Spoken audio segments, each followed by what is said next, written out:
जो वीडियो है इसे टेली मंडी से मैं डॉक्टर मेनका यादव। आज हम शुरू कर रहे हैं environmental studies part 2 social sciences text book part 2। ये है क्लास थर्ड का। तो ये आपकी बुक है, आपने पार्ट 1 पूरा कर लिया है तो अब पार्ट 2 की बुक लेनी है और टेक्स्ट बुक से पार्ट पढ़ेंगे, वर्क बुक में इसके क्वेश्चन आंसर्स करेंगे। ठीक है, तो आज हम पढ़ने जा रहे हैं इसका चैप्टर नंबर 6। 5 चैप्टर तक पार्ट 1 में थे, वो आप पहले ही पढ़ चुके हैं। तो आइए पढ़ते हैं लेसन 6। सो लेसन 6 का नाम है लैंग्वेजेस, फूड एंड क्लोथिंग। इसके हार्ड वर्ड्स हैं, कठिन शब्द हैं, वो मैं पहले ही आपको भेज चुकी हूँ। अगर आपने नहीं याद किए हैं तो पहले उनको याद करें, अपनी नोटबुक में लिखें, उसके बाद याद करें और उसके बाद इस चैप्टर को पढ़ें। तो लैंग्वेज का मतलब होता है भाषा, फूड मतलब खाना, भोजन, क्लोथिंग मतलब कपड़े। यानी इस चैप्टर के में हम पढ़ेंगे विभिन्न भाषाओं के बारे में, जो खाने पीने की आदतें हैं उसके बारे में और पहनावे के बारे में। हमारे देश में कैसे कहाँ भाषाएं बोली जाती हैं, कैसे खान पीन है, कैसे कपड़े पहने जाते हैं। तो क्या क्या हम इसमें सीखेंगे? Culture, language, clothing and food habits of different people of India. Different people मतलब अलग अलग लोग। कल्चर मतलब सभ्यता, भाषा, कपड़े और खाने पीने की आदतें अलग अलग लोगों के बारे में जो भारत के लोग हैं। डाइवर्सिटी विभिन्नता एंड और how natural reasons and climate affect culture. हमारा देश एक्चुअली विविधता में एकता है, तो हम पढ़ेंगे कि विविधता में एकता कैसे है। और जो नेचुरल रीजन्स हैं, जैसे कोई हिमालय के पास है बहुत ठंडा है, कोई समुद्र के पास है जहाँ पर बहुत सर्दी नहीं होती है, मध्य एरिया है जैसे महाराष्ट्र, कुछ part of Maharashtra, MP, Rajasthan, इनमें ज़्यादा गर्मी होती है। तो उसके हिसाब से इनका कल्चर होता है, उसके हिसाब से इनकी आदतें होती हैं, पहनावा होता है, तो उसके बारे में पढ़ेंगे। Unity in diversity in India. Unity मतलब एकता, तो ये है। डाइवर्सिटी मतलब विविधता यानी विभिन्नता। विभिन्नता में एकता भारत में कैसे स्थापित है उसके बारे में। हाउ द कल्चर सभ्यता, हाउ मतलब कैसे। WH वर्ड्स भी मैंने आपको भेजे थे, आप प्लीज़ उनको पढ़ लीजिएगा। How the cultures of different states are similar and different. States मतलब राज्य, सिमिलर मतलब समान, डिफरेंट मतलब अलग अलग। तो हम ये भी पढ़ेंगे कि अलग अलग सभ्यताएं अलग अलग राज्यों में कैसे समान है और कैसे अलग हैं। तो उससे पहले सबसे पहले आपको ये सोचना है, ये थिंक का काम करना है। तो पहले आपको सोचना है the Jain family is having lunch with the Irani family. तो जैन होता है हिंदू धर्म का एक समूह होता है जिसको हम जैन धर्म को मानने वाले होते हैं। तो जैन जो होते हैं वो शुद्ध शाकाहारी होते हैं। ईरानी फैमिली, ईरानी एक अलग सरनेम है जो शुद्ध शाकाहारी नहीं भी हो सकते। मेहर, मेहर बोलती है Rashi, would you like to taste this patrani machhi. Rashi, क्या तुम ये पत्रानी मच्छी, टेस्ट मतलब चखना पसंद करोगी। It is a famous Parsi fish dish. Parsi मतलब जो पारसी लोग होते हैं उनके लिए ये फेमस पारसी डिश मतलब व्यंजन। फिश डिश मतलब मछली का व्यंजन है। राशि बोलती है I am sure it is very tasty. I am sure मतलब मुझे पूर्ण विश्वास है कि ये बहुत टेस्टी है। बट लेकिन आई एम वेजिटेरियन। वेजिटेरियन का मतलब जो सिर्फ वेजिटेबल्स और उससे रिलेटेड चीज़ें खाता है, सिर्फ अनाज खाता है और शाकाहारी, शुद्ध शाकाहारी हूँ।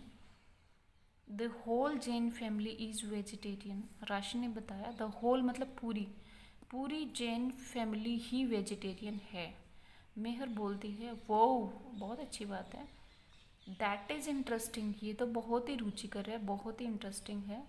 We know very few vegetarian families. Meher बोलती है कि वी नो वेरी फ्यू, हम जानते हैं, वेरी फ्यू मतलब बहुत कम, वेजिटेरियन फैमिलीज़, हम बहुत कम वेजिटेरियन फैमिलीज़ को जानते हैं। Most of our Parsi family and friends love patra ni machhi and mutton dhansak. Most of ज़्यादातर पारसी फैमिली एंड फ्रेंड्स, ज़्यादातर पारसी फैमिलीज़ और फ्रेंड्स मतलब रिलेटिव्स, फ्रेंड्स, मित्रगण, वो सब love patra ni machhi and mutton dhansak. Mutton dhansak, mutton मतलब जो मांस से बना होता है, मटन धनसक और पत्राणी मच्छी को बहुत पसंद करते हैं। राशि बोलती है, have you noticed that we speak different languages at home as well. Rashi ने कहा, हैव यू नोटिस्ड, क्या तुमने नोटिस किया, क्या तुमने ये देखा कि, दैट मतलब कि, यहाँ पर दैट का मतलब की है, वी स्पीक हम बोलते हैं, डिफरेंट लैंग्वेजेस अलग अलग भाषाएं, एट होम एज वेल घर पर भी। यू स्पीक गुजराती, तुम गुजराती बोलते हो, एंड आई स्पीक मारवाड़ी, मैं क्या बोलती हूँ, मैं मारवाड़ी बोलती हूँ। मारवाड़ी राजस्थान की लैंग्वेज है। राजस्थान में कुछ पार्ट है मारवाड़ का, कुछ ज़िले आते हैं उसके अंतर्गत, तो उसकी लैंग्वेज मारवाड़ी है। यट फिर भी, we live in one country, लेकिन फिर भी हम एक ही देश में रहते हैं। मेहर, वी आर सो डिफरेंट, हम बहुत अलग हैं, and similar at the same time, और उसी समय पर हम समान भी हैं। सेम टाइम मतलब उसी समय पर, सिमिलर मतलब समान भी हैं, मतलब हमें बहुत सी असमानताएं हैं लेकिन समानताएं भी हैं। तो ये क्वेश्चन है आपके लिए, what can be said about the Irani and Jain family. Both are vegetarian, दोनों वेजिटेरियन है क्या? No. Both enjoy non vegetarian food? No. Both families speak similar languages? No. The Irani and Jain speak different languages? Yes. तो ये D इसका answer है, ठीक है, क्योंकि जैन फैमिली तो मारवाड़ बोलती है, मारवाड़ी, और दूसरी फैमिली ईरानी फैमिली बोलती है गुजराती, ठीक है। और जैन फैमिली है वेजिटेरियन, ईरानी फैमिली है नॉन वेजिटेरियन। रिमेंबरिंग, ये आपको याद करना है, India is one country with different cultures. India एक देश है, वन कंट्री मतलब एक देश, विद मतलब साथ, मैनी डिफरेंट कल्चर्स मतलब बहुत से अलग अलग सभ्यताओं के साथ में एक देश है। The language, food, clothing and other habits of A group of people is called their culture.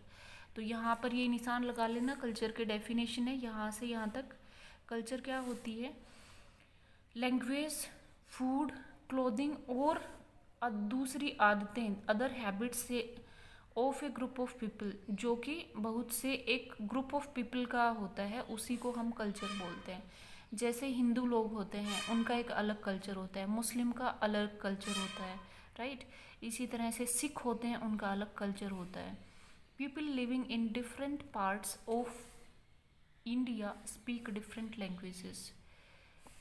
People living in different parts, लोग जो अलग अलग देश के हिस्सों में रहते हैं, इंडिया के हिस्सों में, वो अलग अलग भाषाएं बोलते हैं। स्पीक मतलब बोलना, अलग अलग भाषाएं, लैंग्वेज मतलब भाषा। ईट मैनी टाइप्स ऑफ फूड, बहुत तरह के भोजन खाते हैं, खाना खाते हैं। एंड वियर स्पेशल क्लोथिंग्स, और अलग अलग तरह के विशेष कपड़े पहनते हैं। Let us learn more about these different ways of living. तो आइए हम, लेटेस्ट मतलब आइए हम, लर्न सीखते हैं, more about these different people, इन अलग अलग लोगों के बारे में, कैसे रहते हैं उनके बारे में हम सीखते हैं। लैंग्वेजेस, तो पहले हम भाषाओं के बारे में सीखते हैं। Many languages are spoken all over the country, हमारे देश में, ऑल ओवर मतलब संपूर्ण देश में, ऑल ओवर कंट्री मतलब संपूर्ण देश में, स्पोकन मतलब बोली जाती हैं, मैनी मतलब बहुत सी, हमारे देश में बहुत सी भाषाएं बोली जाती हैं। Hindi and English are the official languages of the central government. Central government की ऑफिशियल लैंग्वेजेस यानी आधिकारिक भाषा जिसमें राज्यपत्रित काम होते हैं, वो कौन सी हैं? हिंदी और इंग्लिश, ये दो लैंग्वेजेस हैं। बाकी का नेक्स्ट वीडियो में भेजती हूँ।